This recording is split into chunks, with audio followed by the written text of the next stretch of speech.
On a personal note, one of the things that I remember was how difficult it was getting there.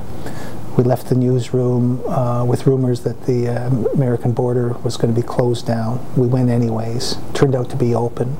There was no lineup. We crossed over. It was very quiet. It was a quiet drive down to New York. Once we approached New York, we were told that the bridges to Manhattan were closed, so we circled around through Queens and Brooklyn, stayed at a friend's house. And the next morning, got on the train, went into Lower Manhattan just before the trains were closed down because of fear of vibrations bringing down other buildings. We walked through Lower Manhattan, past the old City Hall, through all of the dust that had settled from the day before. The amazing thing about the dust was that it wasn't gray, it was white, and it was like talcum powder. It was so fine. Finally we got to the site, and the police cordon about 2 blocks away on the north side, and I suppose that we were looking at maybe thousands of people there. And I can remember seeing an assignment editor with 2 cell phones directing his army of reporters, all sorts of media, national and international there. And here we were, 2 photographers and 2 reporters from Montreal. And our job, of course, is not to compete with the wire service, but try and find a local angle.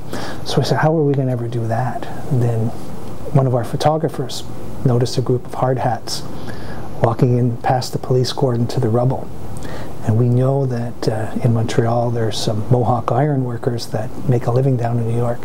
So it was kind of like a needle in a haystack thing. He screamed out, "Anybody here from Ganawagi?"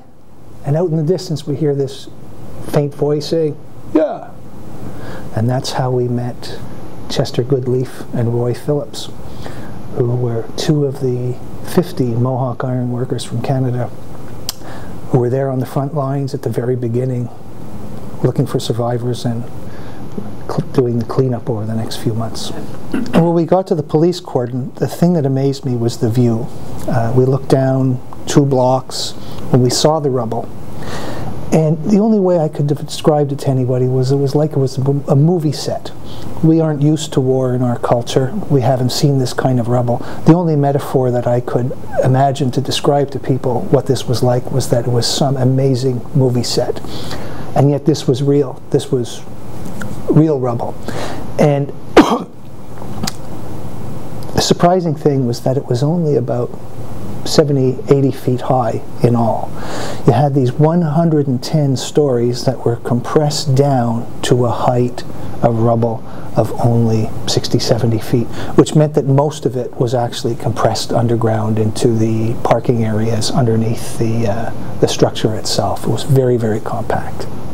A lot of the reporting that we did in New York that first week was in the city itself, because we couldn't get to the site. It was blocked off.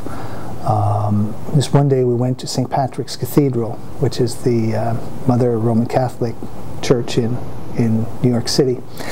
And we wanted to speak to people, see what was on the minds of these evidently devout Christians at this moment on this occasion.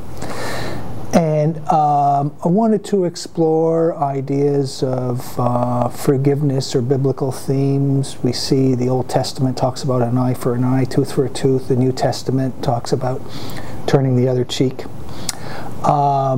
Forgiveness. It was very early for forgiveness, granted, but still it's a provocative doctrine in Christian theology, or it can be. It can be a challenging one. And I remember meeting a HR human resources consultant from Merrill Lynch, who said he was there to ask for forgiveness, but to ask for forgiveness of the sins of the passengers in those planes that hit those 2 towers, not for the perpetrators. But you could see from the other people that the life of the city was going on. People had their own concerns. There was one couple that was there to pray for forgiveness for their role in their own impending separation, marital separation. There were other people there who were consumed with their own issues, showing what we had seen in Midtown Manhattan generally, that despite what had happened that day, that week in New York, life was continuing, life was going on. in a million different ways. At one point, I remember interviewing the director of radio ministry for the Roman Catholic Diocese of New York, and I asked him about this concept of forgiveness. And he said, anger is an appropriate emotion at this time. Forgiveness is for the future. Forgive us. They know not what they do. But I remember something he had said. He had said, I hope that this doesn't lead us on a path to more violence, to war. And ultimately it led us into Afghanistan. It led us into Iraq. I think with the entry into Iraq, the Americans lost some of the goodwill that they had in the days after 9/11, and often I wonder, had the American response been a little less aggressive militarily, had it been seen to have turned the other cheek? I wonder how the worldview of Americans would have or would not have changed from how it was so memorably in the days and weeks and months after 9/11, when we were all very much at one with Americans and with the United States.